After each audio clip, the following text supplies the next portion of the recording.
Hello friends, welcome to my channel technical tech. Friends, आप video full watch करिए, आपके लिए बहुत हेल्पफुल होगा। आज क्लास 3 है। जैसा कि आप फीटर ट्रेड और टर्नर और मशीनिस्ट के जो सिलेक्टेड क्वेश्चन हैं, जो निम्न पैटर्न पे और पीछे एग्जामों में पूछे गए हैं DMRC और इसरो के, यह जो है कि आज तीसरी क्लास है। पढ़ो कहीं से, क्वेश्चन आएगा यहीं से। तो अब चलते हैं क्वेश्चन पे। आप फुल वॉच करिए और वीडियो अच्छी लगे तो लाइक और चैनल को सब्सक्राइब जरूर करिए, जिससे कि और भी अच्छी वीडियो लाते रहें। और अपने फ्रेंड्स को शेयर भी करिए। ये सेलेक्टेड क्वेश्चन है इसमें सब, और कहीं ना कहीं एग्जाम में आए हुए हैं। तो चलते हैं अब पेपर पे, ज़्यादा समय ना देते हुए। तो फ्रेंड्स, इसमें क्वेश्चन नंबर 1 में दिया गया है। तीसरी क्लास है, जैसा कि यहाँ आप देख रहे हैं, शो हो रहा है तीसरी क्लास। और जो कि इसरो बाक NPCIL ALP का ALP और DMRC में जो है कि ये पूछा गया क्वेश्चन है। DMRC या इसरो में प्रीवियस ईयर क्वेश्चन है। तो क्वेश्चन नंबर 1 में पूछा गया है कि प्रश्न 1 में अवतल एवं उत्तल पृष्ठ का मापन करने के लिए निम्नलिखित में से किसका उपयोग किया जाता है। अवतल एवं उत्तल पृष्ठ का मापन करने के लिए निम्नलिखित में से किसका उपयोग किया जाता है। तो इसमें ऑप्शन नंबर ए में देखेंगे क्या क्या दिया गया है। तो ए में दिया गया है फिलर गेज, बी में रेडियस गेज, सी में स्क्रू पिच गेज, डी में वायर गेज। तो इसमें जो अवतल या उत्तल पृष्ठ की मापन के लिए जो है कि हम लोग किसका प्रयोग करते हैं, रेडियस गेज का प्रयोग करते हैं। और जैसा कि आपको पता होगा कि यह जो है कि रेडियस गेज जो है यह स्टैंडर्ड के अनुसार आते हैं, भारतीय स्टैंडर्ड के अनुसार 0.6 से और 25 mm तक के साइज में आते हैं। कितने mm तक, 0.6 से 25 mm तक के साइज में 3 सेट में मिलते हैं। कितने सेट में, 1, 2 और 3 सेट में मिलते हैं। ये जो पूछा जाता है कि रेडियस गेज कितने सेट में पाए जाते हैं, तो 0.6 से 25 mm तक और 3 सेट में आते हैं। कितने सेट में, 3 सेट में आते हैं, यह साइज के अनुसार। अच्छा, अब ये ऑप्शन क्या करता है, फिलर गेज का प्रयोग कहाँ करते हैं। फिलर गेज का प्रयोग दो मैचिंग पार्ट के बीच का अंतर चेक करने के लिए इसका प्रयोग में किया जाता है। अच्छा, सी ऑप्शन जो दिया गया है कि स्क्रू पिच गेज, ये मैचिंग पार्ट के लिए चेक करता है। A option matching part. और जो सी ऑप्शन में दिया गया स्क्रू पिच गेज, इसका प्रयोग कहाँ करते हैं, इसका प्रयोग जो चूड़ी की पिच या चूड़ियों की संख्या चेक करने के लिए किया जाता है। अच्छा, जो डी ऑप्शन है इसमें वायर गेज का प्रयोग कहाँ करते हैं। तो वायर गेज का प्रयोग हम लोग कहाँ करते हैं, वायर गेज का शीट की मोटाई तथा तार का व्यास मापने के लिए कहाँ करते हैं, शीट की मोटाई तथा तार का व्यास मापने के लिए करते हैं। तो इसमें ऑप्शन नंबर बी क्या है, सही है। अब नेक्स्ट क्वेश्चन चलते हैं। नेक्स्ट क्वेश्चन पूछा जा रहा है कि रिंग ऑयलिंग प्रणाली को निम्नलिखित में से किस नाम से जाना जाता है। रिंग ऑयलिंग प्रणाली को निम्नलिखित में से किस नाम से जाना जाता है। ए स्पेशल फीड प्रणाली, स्पेसलेस फीड प्रणाली, लुब्रिकेटर प्रणाली, ग्रीज फीड प्रणाली, हॉर्स फीड प्रणाली। तो किस प्रणाली से जानते हैं हम इसको, रिंग वाले को। तो ए इसका जो ऑप्शन इसमें है, यह जो है कि ए ऑप्शन इसका सही है, स्पेसलेस फीड प्रणाली। इसके अलावा जो स्पेशलिस्ट फीड प्रणाली के अंतर्गत रिंग ऑयलिंग आती है, और जो है कि चैन ऑयलर आता है, चैन जो चलता रहता है स्प्रॉकेट में, इंजनों में लगाया जाता है। तो उससे जो है कि स्प्रॉकेट और गियर में जो है कि लुब्रिकेंट होता रहता है।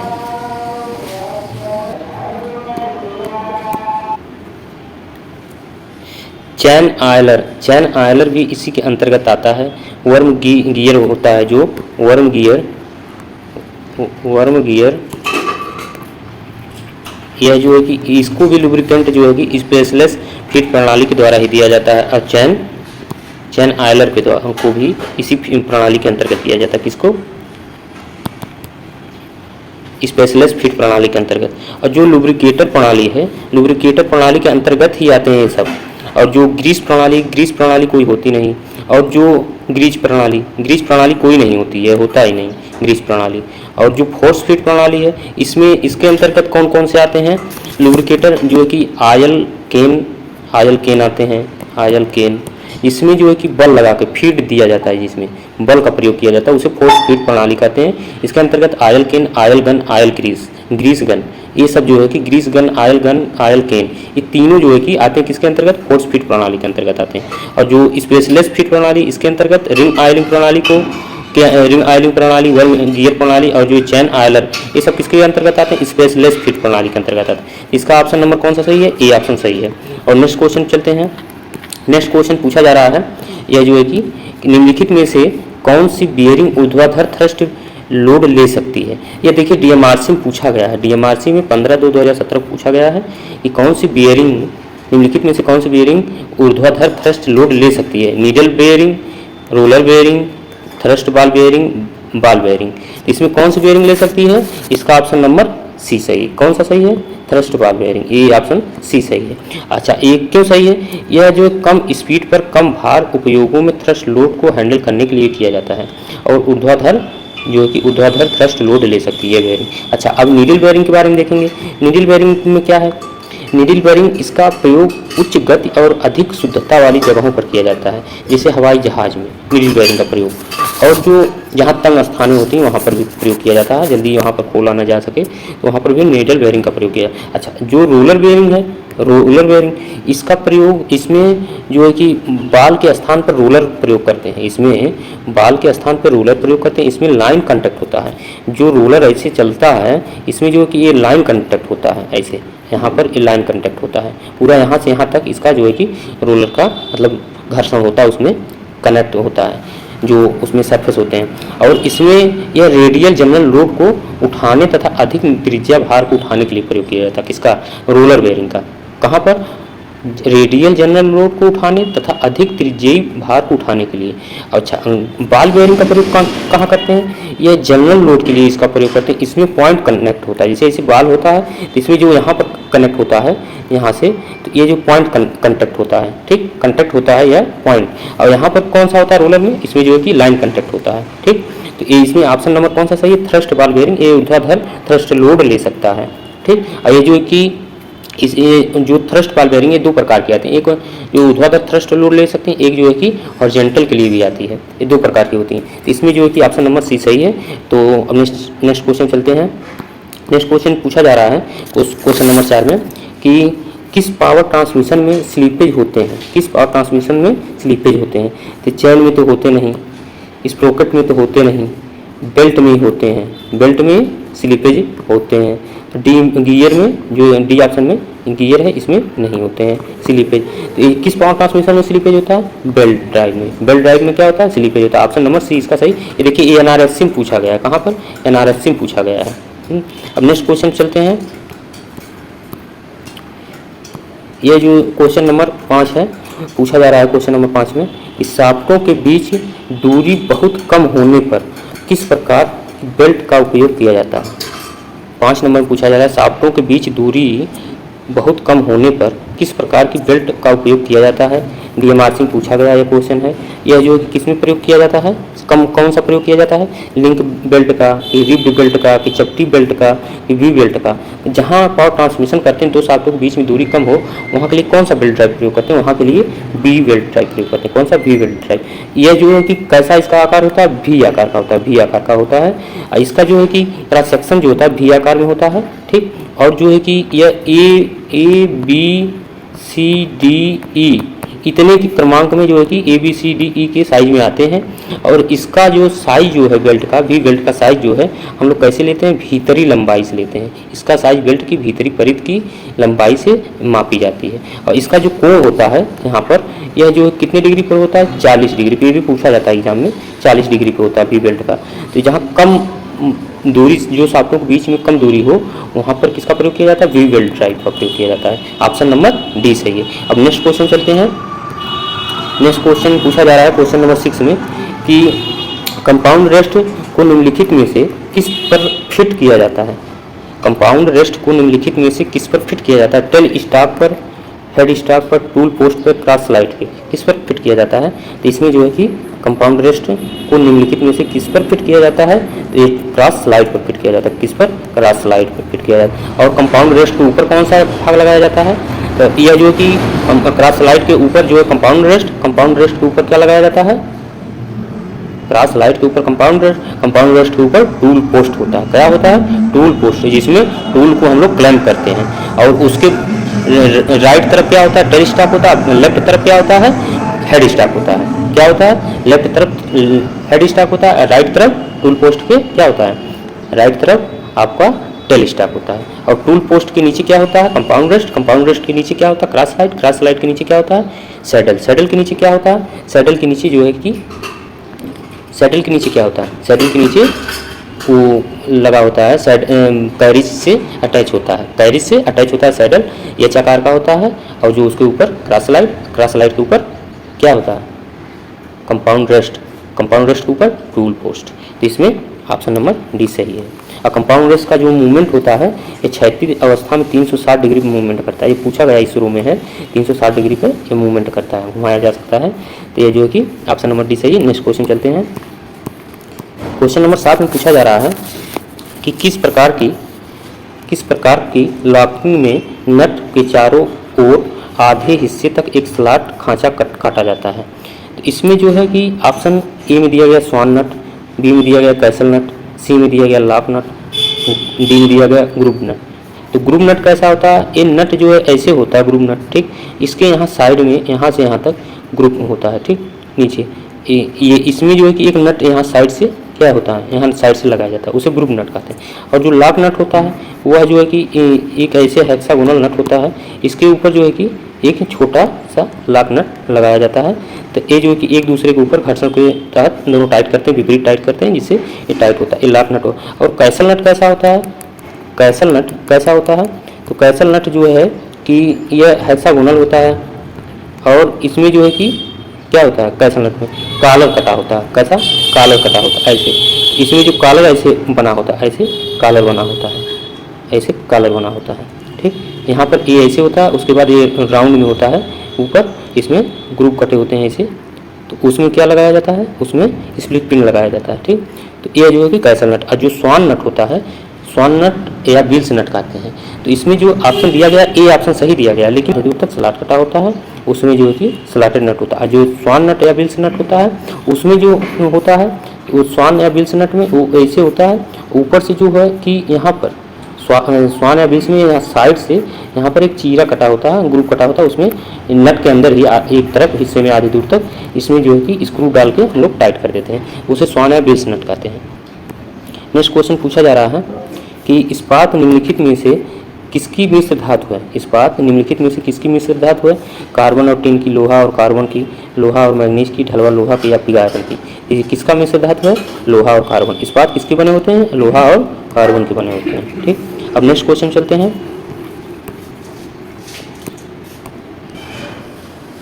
नेक्स्ट क्वेश्चन पूछा जा रहा है 9 नंबर में कि मध्य कार्बन इस्पात में कार्बन अवयवों के सही विकल्प का चयन करिए। तो ये मध्य कार्बन इस्पात में कितना % होता है कार्बन का मात्रा, तो इसमें जो है कि कितना होता है 0.6 से 1.5, ये तो होता नहीं इसमें मध्य कार्बन में, ये भी नहीं होता है। और जो कौन सा होता है इसमें डी ऑप्शन सही, कौन सा है, डी ऑप्शन 0.3 से 0.75 तक, बी सी भी नहीं होता, इसमें डी ऑप्शन सही है, ठीक। इसमें जो ए ऑप्शन है एक इसमें होता है, ए ऑप्शन होता है हाई कार्बन स्टील में, किसमें होता है, हाई कार्बन स्टील में होता है, कितना 0.6 से 1.5% तक इसमें कार्बन होता है। और जो कि बी ऑप्शन जो है मीडियम कार्बन स्टील, यह जो है कि इसका क्या क्या बनाया जाता है, यह जो कठोर व चिमड़ापन होता है, यह कठोर व चिमड़ापन होता है, इसका प्रयोग कमानियाँ या एक्सल ध्रुवे या तारे या तार जो होते हैं या स्प्रिंग, रेल के पहिए या टायर, रेल के पहिए के टायर इत्यादि बनाए जाते हैं, किसका, मीडियम कार्बन स्टील का। तो ऑप्शन नंबर इसका डी सही है। यह जो कि कैसा होता है, कठोर व चिमड़ापन होता है। और जो हाई कार्बन स्टील है उसमें 0.6 से 1.5 तक पाए जाते हैं कार्बन की मात्रा, ये जो है। और इसमें डी ऑप्शन सही है। चलते हैं नेक्स्ट क्वेश्चन पे। क्वेश्चन नंबर 10 में पूछा जा रहा है कि किस प्रकार के गियर का उपयोग एक दूसरे के साथ विभिन्न कोणों पर स्थापित शाफ्टों के बीच गति का संचरण करने के लिए किया जाता है। किसका प्रयोग किया जाता है, किस प्रकार के गियर का उपयोग एक दूसरे के साथ विभिन्न कोणों पर स्थापित शाफ्टों के बीच गति का संचरण करने के लिए किया जाता है। तो इसमें इस पर गियर दिया गया है, तो ये तो होगा नहीं। बी दिया गया हाइपोइड गियर, ये भी नहीं होगा। सी दिया गया रैक एंड पिनियन गियर, ये भी नहीं होगा। D bevel gear, A option सही, कौन सा, डी ऑप्शन सही। एक दूसरे के साथ विभिन्न कोणों पर स्थापित शाफ्टों के बीच गति का संचरण करने के लिए किया जाता है। तो इसमें जो डी ऑप्शन है, इसके परिध पर सीधे या हल्कल दांते या कवर्ड दांते कटे होते हैं, ठीक। तो तभी जो है कि इसको प्रयोग किया जाता है, किसका, डी ऑप्शन का। अच्छा, जो ए है इस पर गियर, इस पर जो है कि समांतर शाफ्टों को गति शक्ति प्रदान करने के लिए, समांतर शाफ्ट होंगे तब उसको गति प्रदान करने के लिए जो है पावर को ट्रांसफर करने के लिए समांतर शाफ्ट में जो कि इस पर गियर का प्रयोग किया जाता है। और जो रैक और पिनियन है, इसका प्रयोग मशीन की टेबलों की सीधी रेखा में चलाने के लिए प्रयोग किया जाता है, किसका, रैक और पिनियन का।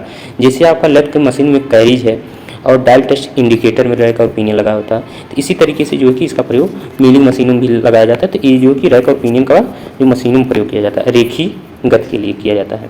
और जो बेवल गियर है, बेवल गियर का प्रयोग किसमें किया जाता है, एक दूसरे के विभिन्न कोणों पर स्थापित शाफ्टों के बीच गति का संचरण करने के लिए किया जाता है। तो इसका ऑप्शन नंबर डी सही है। अब नेक्स्ट क्वेश्चन चलते हैं। नेक्स्ट क्वेश्चन पूछा जा रहा है क्वेश्चन नंबर 11 में कि गैल्वेनीकरण को डॉट भी कहते हैं।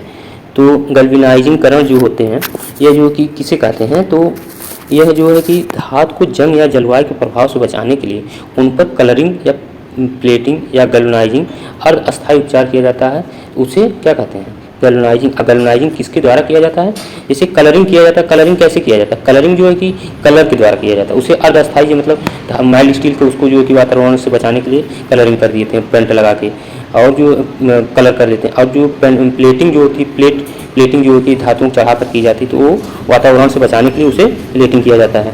अच्छा, गैल्वेनाइजिंग कैसे की जाती है, गैल्वेनाइजिंग माइल्ड स्टील की धातुओं के ऊपर जो है किसका परत चढ़ाया जाता है, जिंक का परत चढ़ाया जाता है, किसका, जिंक का।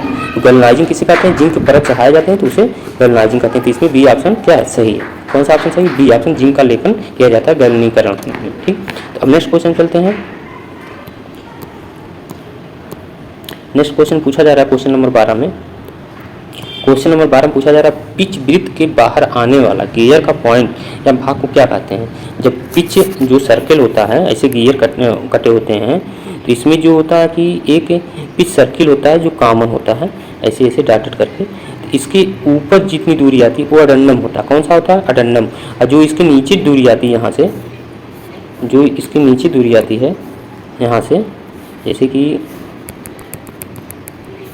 ऐसे गियर है, ठीक, ऐसे गियर है, यहाँ पर एक डॉटेड है, ठीक, डॉटेड पिच सर्कल जो है, इसको पिच सर्कल कहते हैं। इसके जो ऊपर दूरी है ये अडेंडम, क्या है, अडेंडम। और जो ये नीचे यहाँ से यहाँ तक है, इसके क्या कहते हैं, इसे जो हम डिडेंडम कहते हैं। क्या कहते हैं, डिडेंडम। तो वही पूछा जा रहा है, पिच वृत्त के बाहर आने वाला गियर का पॉइंट या भाग को क्या कहते हैं, तो अडेंडम कहते हैं। क्या कहते हैं, अडेंडम। इसका ऑप्शन नंबर सी सही है। और डिडेंडम किसे कहते हैं, जो ये नीचे का भाग होता है, इसे डिडेंडम कहते हैं। यहाँ पिच सर्किल से नीचे की गहराई जो होती है रूट तक, इसे क्या कहते हैं, डिडेंडम कहते हैं, ठीक। इतना समझ में आया होगा। इसका ऑप्शन नंबर सी सही है। नेक्स्ट क्वेश्चन चलते हैं। नेक्स्ट क्वेश्चन पूछा जा रहा है 13 नंबर क्वेश्चन में कि कटिंग प्रचालन के दौरान जाब एवं कटिंग टूल को शीतल रखने के लिए उपयोग में किए जाने वाले तरल को क्या कहते हैं, ठीक। तो जब कटिंग प्रचालन के दौरान जाब एवं कटिंग टूल को शीतल रखने के लिए उपयोग किए जाने वाले तरल को क्या कहते हैं, स्नेहक कहते हैं कि शीतलक कहते हैं कि प्रशीतक कहते हैं कि प्रेरक कहते हैं, क्या कहते हैं। तो हम लोग इसको कूलेंट कहते हैं। क्या कहते हैं, शीतलक कहते हैं, कूलेंट। इसे इंग्लिश में कहते हैं कूलेंट, इंग्लिश में कूलेंट कहते हैं, शीतलक। यह क्या होता है, जाब और कटिंग टूल को ठंडा प्रचालन सहयोग करता है, जिससे टूल खराब ना हो, ब्लंट ना हो टूल। और जो है कि चिप्स को बाहर ले जाने के लिए ड्रिल करते हैं तो उस समय कूलेंट का प्रयोग करते हैं, तो जो चिप्स रहते हैं वह जाब के बाहरी सरफेस पे आ जाएं उसके माध्यम से। और जो स्नेहक है, स्नेहक जो होता है ये लुब्रिकेंट होता है। क्या होता है, लुब्रिकेंट होता है, यह लुब्रिकेंट होता है, ठीक, लुब्रिकेंट होता है। यह जो है कि लुब्रिकेंट का प्रयोग कहाँ करते हैं, जहाँ घर्षण ज़्यादा हो वहाँ पर प्रयोग करते हैं। दो पार्टों को मैचिंग जो पार्ट है एक दूसरे पे चल रहे हैं, तो वहाँ पर घर्षण हो रहा है, उस घर्षण को कम करने के लिए किसका प्रयोग करते हैं, लुब्रिकेंट को।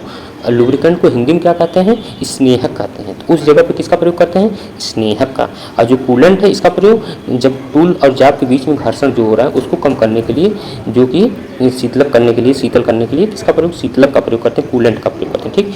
तो इसका जो स्पेलिंग अगर आपको गलत लगे तो आप देख लेना स्पेलिंग, लेकिन ये ऑप्शन नंबर बी सही है। नेक्स्ट क्वेश्चन चलते हैं। नेक्स्ट क्वेश्चन पूछा जा रहा है 14 नंबर में कि लोहे की प्लेट पर लोहे की प्लेट पर टिन का लेपन या सोल्डरिंग आयरन के उपयोग से पूर्व सोल्डर का लेपन की प्रक्रिया को क्या कहते हैं?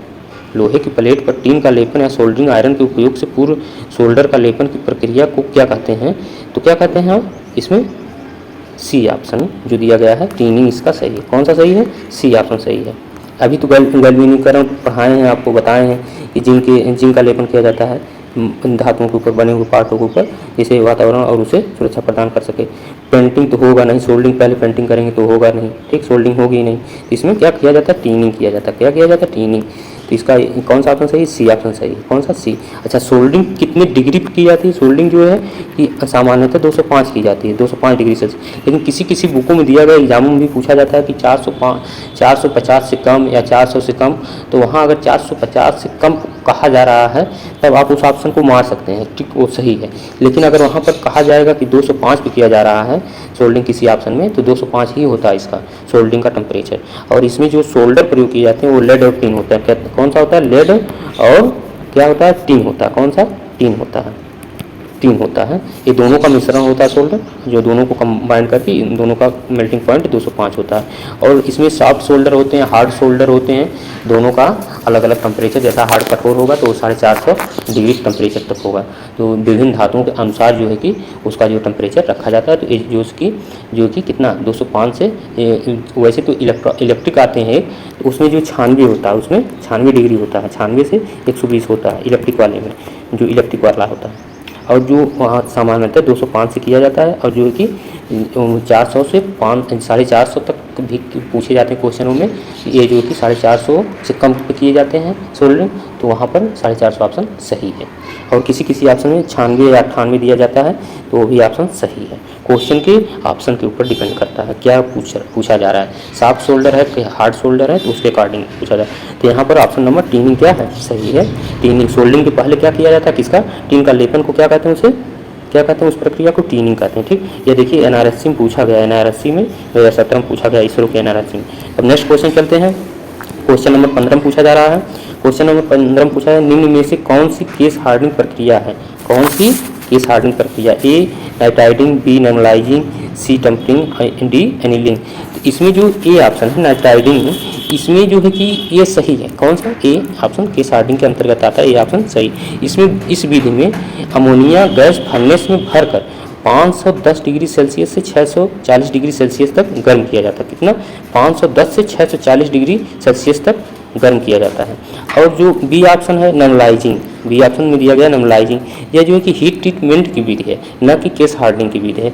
इसमें क्या होता है? इसमें जो हैमरिंग, रोलिंग व बेंडिंग से धातु को आंतरिक बनावट बदल जाती है, उसे स्थिर हवा में ठंडा किया जाता है, गर्म करके, उसे गर्म करके स्थिर हवा में ठंडा किया जाता है, जिससे कि वह जो है कि नर्म हो सके और उसके स्ट्रेस दूर हो सके। तो नॉर्मलाइजिंग क्रिया किसके अंतर्गत आती है? हीट ट्रीटमेंट के अंतर्गत आती है। अच्छा, टेम्परिंग किस लिए की जाती है? टेम्परिंग जो की जाती है वह जो कि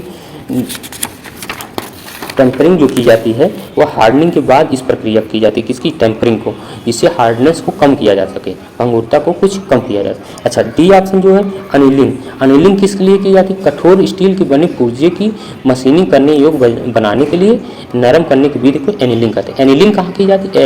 एनिलिंग जो उपलों की राख और फर्नेस में जाप को रख कर की जाती है। और जो नॉर्मलाइजिंग एक कमरे के टेम्परेचर पे या तो स्थिर हवा में की जाती है नॉर्मलाइजिंग। और नाइट्राइडिंग जो है, ये नाइट्राइडिंग जो है यह जो है कि केस हार्डनिंग प्रक्रिया है। यह केस हार्डनिंग के अंतर्गत कौन कौन से आते हैं? एक केस कार्बोराइजिंग आता है, साइनाइडिंग आता है, नाइट्राइडिंग आता है, फ्लेम हार्डनिंग आता है और इंडक्शन हार्डनिंग आता है। कौन कौन से? Case carburising, cyaniding, nitriding, flame hardening और इंडक्शन हार्डनिंग। ये 5 विध है केस हार्डनिंग के। अब केस हार्डनिंग किसके अंतर्गत आता है? केस हार्डनिंग हीट ट्रीटमेंट के अंतर्गत आता है, ठीक। तो इसमें जो है कि ये ऑप्शन सही है। अब केस हार्डनिंग किस लिए किया जाता है? केस हार्डनिंग उस उद्देश्य से किया जाए, जैसे माइल्ड स्टील का जॉब है उसके ऊपर जो है कि केस हार्ड किया जाए, जिससे ऊपरी सतह को कठोर किया जा सके और बीच आंतरिक सतह जो है कि मुलायम रहे। तो इसके लिए जो है कौन सा विधि अपनाया जाती है? Case hardening. और केस हार्डनिंग का जो पार्ट है वो 5 प्रकार के होते हैं, जैसा कि आपको हमने अभी बताया है। इसमें जो कि नाइट्राइडिंग भी उसमें से एक प्रकार है। तो ये ऑप्शन सही है। अब नेक्स्ट क्वेश्चन चलते हैं। नेक्स्ट क्वेश्चन पे पूछा जा रहा है क्वेश्चन नंबर 16 में। क्वेश्चन नंबर 16 में पूछा जा रहा है कि निम्न में से कौन सा धातु सबसे भारी एवं मृदु है? कौन सा धातु सबसे भारी एवं मृदु है? तो कौन सा? स्टील है कि स्टील है कि जिंक है कि सीसा है कि सिल्वर है, कौन सा सबसे भारी एवं मृदु है? इसमें क्या है? सीसा। सी ऑप्शन क्या है? सही है, इसमें सी ऑप्शन सही। और जो इसको जो सीसा है इसे चाकू द्वारा छीला व काटा भी जा सकता है, ठीक। और जो सबसे हल्की धातु होती है वह सबसे हल्की धातु एल्युमिनियम होती है। कौन सी होती है? एल्युमिनियम। इसे Al2 कहते हैं, L2 से प्रदर्शित किया जाता है, एल्युमिनियम होती है। यह जो है कि कौन सा? एल्युमिनियम होती है। और इसमें सबसे भारी धातु कौन सी होती है? सीसा होती है। और सबसे भंगुर भी यही होती है, सबसे भंगुर भी यही सीसा ही होता है। और सबसे भारी भी होती है और सबसे मृदु भी होती है, ठीक। तो इसका सी ऑप्शन सही है। अब नेक्स्ट क्वेश्चन चलते हैं। नेक्स्ट क्वेश्चन पूछा जा रहा है क्वेश्चन नंबर 17 में, गलेना किसका अयस्क है? किसका? गलेना किसका अयस्क है, ठीक। तो गलेना सोना का अयस्क तो है नहीं, एल्युमिनियम का अयस्क है नहीं, सीसा का अयस्क है, ये ऑप्शन सी नंबर सही है। डी पीतल, पीतल का भी नहीं है, तो ये सी ऑप्शन सही है। गलेना किसका अयस्क है? गलेना किसका अयस्क है? गलेना सीसा का अयस्क है। यह जो है कि इसे 330 डिग्री सेल्सियस पे 330 डिग्री सेल्सियस पे इसे क्या कहते हैं? गर्म करके पिघलाया जा सकता है। इस पर पानी और तेजाब का असर नहीं होता। यह बहुत मैलिएबल धातु है। कौन सा? सीसा बहुत मैलिएबल धातु है। अच्छा, जो सोना है, सोना इसका जो है कि AU से प्रदर्शित किया जाता है। किसे? AU से। और जो एल्युमिनियम है AL से प्रदर्शित किया जाता है, AL से, ठीक। और जो D है कापर, इसे जो है कि काफी पीतल जो दिया गया है, यह जो है कि कापर और इसका जिंक का एलॉय है। किसका? जिंक का एलॉय है। तो ये जो है कि इसमें जो है कि किसका गलेना अयस्क है? सीसा का। और एल्युमिनियम का अयस्क कौन सा होता है? एल्युमिनियम का अयस्क बॉक्साइड होता है। कौन सा होता है? बॉक्साइड। बॉक्साइड होता है। इसको भी पूछा जाता है एग्जामों में, बॉक्साइड होता है। तो अब नेक्स्ट क्वेश्चन चलते हैं। इसका सी ऑप्शन सही है। 18 नंबर क्वेश्चन पूछा जा रहा है कि जिन धातुओं में लोहा होता है उन्हें क्या कहते हैं? जिन धातुओं में लोहा होता है उन्हें क्या कहते हैं? अलौह धातु कहते हैं कि लौह धातु कहते हैं, सिरेमिक कहते हैं, सम्मिश्रित धातु कहते हैं, कौन सा कहते हैं? तो इसमें जो है कि जिन धातु में लोहा होता है उसे लौह धातु कहते हैं। कौन सा? बी ऑप्शन इसका सही है। कौन सा? बी ऑप्शन सही है। अब नेक्स्ट क्वेश्चन चलते हैं। नेक्स्ट क्वेश्चन पूछा जा रहा है 19 नंबर में कि दिए गए लोड को हटाने पर धातु के अपने पुराने स्वरूप को पुनः प्राप्त करने का गुण क्या कहलाता है? दिए गए लोड को हटाने पर धातु के अपने पुराने स्वरूप को पुनः प्राप्त करने का गुण क्या कहलाता है? ये देखिए इस में पूछा गया है NRSC में। टेनेसिटी कहते हैं, टेनेसिटी, आघात वर्धनीयता कहते हैं, सुचालकता कहते हैं, प्रत्यास्था कहते हैं। इसमें ऑप्शन नंबर बी सही। कौन सा? प्रत्यास्था, ठीक। और जो ए ऑप्शन में टेनासिटी है, यह इस टेनासिटी में क्या होता है? टेनासिटी में कहते हैं इस गुण के कारण धातु खींचने व दबाव पड़ने पर टूटती नहीं टूटती है, तो उसे टेनासिटी कहते हैं। और जो आघात वर्धनीयता है, इस गुण के कारण क्या बनाया जाता है? चद्दर। क्या बनाया जाता है? चद्दर बनाया जाता है। और जो सुचालकता है, ये प्रत्येक धातु के गुण होते हैं। धातु विद्युत व ताप का अच्छा सुचालक हो उसे क्या कहते हैं? सुचालकता कहते हैं। तो इसमें क्या है? पुनः प्राप्त करने के लिए प्रत्यास्था, जिसे इलास्टिसिटी कहते हैं। इंग्लिश में इसे प्रत्यास्था क्या कहते हैं? इलास्टिसिटी कहते हैं। यह क्वेश्चन बहुत पूछे जाते हैं इलास्टिसिटी का, तो इसका डी ऑप्शन सही है। नेक्स्ट क्वेश्चन चलते हैं। नेक्स्ट क्वेश्चन पूछा जा रहा है क्वेश्चन नंबर 20 में कि धातु का वह गुण जिसके कारण उसका आकार बदलने पर टूटकर छोटे टुकड़ों में बदलने को क्या कहते हैं? तो ये ऑप्शन कठोरता कहते हैं कि टफनेस कहते हैं, सी भंगुरता कहते हैं, तन्यता कहते हैं। तो इसमें कौन सा ऑप्शन सही है? भंगुरता। भंगुर की वजह से वह टुकड़ों में क्या होता है? परिवर्तित हो जाता है। वह जो है कि किस गुण के कारण? भंगुरता के कारण, ब्रिटलनेस के कारण। किसके कारण? ब्रिटलनेस और भंगुरता। इंग्लिश में ब्रिटलनेस कहते हैं और हिंदी में भंगुरता कहते हैं। और जो इसमें यह भंगुरता गुण किसमें होता है? शीशे में यह गुण सबसे अधिक होता है। किसमें? शीशे में सबसे अधिक होता है। अच्छा, कठोरता क्या है? हार्डनेस है। धातु को आसानी से घिसने व काटने में विरोध करता है। कौन सा? कठोरता जो होता है, हार्डनेस होता है, यह धातु को आसानी से घिसने व काटने में विरोध करता है, उसे कठोरता या हार्डनेस कहते हैं। और जो टफनेस होता है, टफनेस बी ऑप्शन में दिया गया। टफनेस धातु को मोड़ने या मरोड़ने पर वह नहीं टूटता। जैसे कोई धातु उसको मरोड़ रहे हो आप, बहुत ज़्यादा मरोड़ रहे हो तो वो टूट नहीं रहा है, तो वो किस गुण के कारण नहीं टूट रहा है? टफनेस के कारण नहीं टूट रहा। किसके कारण? टफनेस के कारण।